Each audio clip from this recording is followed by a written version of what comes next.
বাংলাদেশ স্বল্পোন্নত দেশ থেকে উত্তরণ করবে 2026 সালের 24 নভেম্বর। এই উত্তরণে বাংলাদেশের মর্যাদা আরও বৃদ্ধি পাবে। মাথাপিছু আয়, মানব সম্পদ, জলবায়ু ও অর্থনৈতিক ভঙ্গুরতায় 3 সূচক দিয়ে একটি দেশ উন্নয়নশীল দেশ হতে পারবে কিনা সেই যোগ্যতা নির্ধারণ করা হয়। যে কোনো দুটি সূচকে যোগ্যতা অর্জন কিংবা মাথাপিছু আয় নির্দিষ্ট সীমার দ্বিগুণ করতে হয়। 2018 ও 2021 সালের ত্রিবার্ষিক মানদণ্ডের তিনটিতেই উত্তীর্ণ হয়। 2021 সালেই চূড়ান্ত সুপারিশ পায় যে 2024 সালে এলডিসি থেকে উত্তরণ হতে পারবে বাংলাদেশ।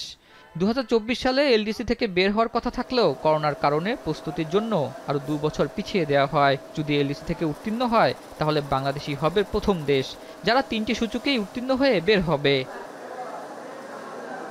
এলডিসি উত্তরণ পরবর্তী চ্যালেঞ্জ মোকাবেলায় প্রশাসনিক, প্রাতিষ্ঠানিক ও আর্থিক ব্যবস্থা শক্তিশালী করতে প্রস্তুতি নিতে হবে।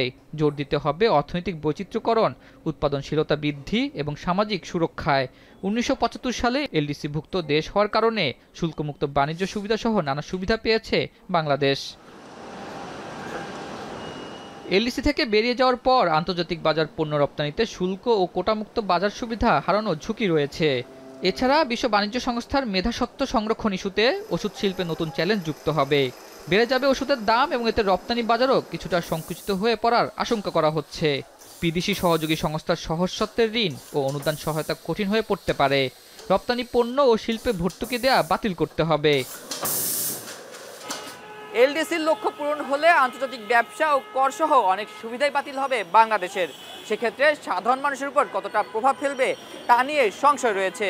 তবে সুবিধা বাতিল হলেও বিদেশি বিনিয়োগ বাড়ানো ও খোলা বাজারে প্রতিদ্বন্দ্বিতামূলক ব্যবসা সুযোগ থাকলে এলডিসি গ্র্যাজুয়েশনে তেমন কোনো প্রভাব পড়বে না। আর তা না হলে ক্ষতিগ্রস্ত হবে সাধারণ মানুষ। এলডিসি উত্তরণের ফলে আন্তর্জাতিক অঙ্গনে দেশের ভাবমূর্তি আরও উজ্জ্বল হবে। বিশেষ করে বিদেশি বিনিয়োগ বাড়বে, সামাজিক ও অর্থনৈতিক সক্ষমতার বহিঃপ্রকাশ ঘটবে। আন্তর্জাতিক সংস্থাগুলোর কাছ থেকে বেশি সুদে হলেও ঋণ নিয়ে অবকাঠামো ও মানব সম্পদ উন্নয়নে অধিক খরচ করা সম্ভব হবে। সেক্ষেত্রে বেশ কিছু কৌশল নেওয়া গেলে সহজেই এসব চ্যালেঞ্জ মোকাবেলা করে সামনে এগিয়ে যাওয়ার সুযোগ রয়েছে বলে মনে করেন বিশেষজ্ঞরা। এই জন্য একসাথে সব সুবিধা বাতিল না করে অন্যান্য দেশগুলোর সাথে চুক্তির মাধ্যমে বাতিলের পরামর্শ দিয়েছেন তারা। জড়িত বাজার ব্যবস্থাপনা, নজরদারি, খবরদারি এগুলো আমাদের চলমান রাখতে হবে। আমরা সেটা না করি তাহলে তো বাড়তি আরেকটা যখন চ্যালেঞ্জ আসবে সেটা তো আমাদের জন্য অবশ্যই এটা আরও আমাদের জন্য এটা একটা অশনি সংকেত নিয়ে আসবে। সুতরাং আমার মনে হয় যে আমাদের চলমান অর্থনৈতিক ব্যবস্থাপনাকে ভালো করার যে প্রচেষ্টা, এই প্রচেষ্টাও আমাদের অব্যাহত রাখতে হবে। আর এলডিসি গ্র্যাজুয়েশনের যে নেতিবাচক প্রভাব সেটা যাতে আমাদের এই প্রচেষ্টাগুলোকে বাধাগ্রস্ত না করে সেদিকটাতেও আমাদের নজর রাখতে হবে। অপরদিকে প্রতিযোগিতা ও বিদেশি বিনিয়োগের মাধ্যমে সাধারণ মানুষের জন্য বাজার স্বাভাবিক রাখার পরামর্শ অর্থনীতিবিদদের। সব ক্ষেত্রেই ভোক্তার দৃষ্টিকোণ থেকে যে দেখেন তাহলে এই এলডিসি থেকে গ্র্যাজুয়েশনের পরে যে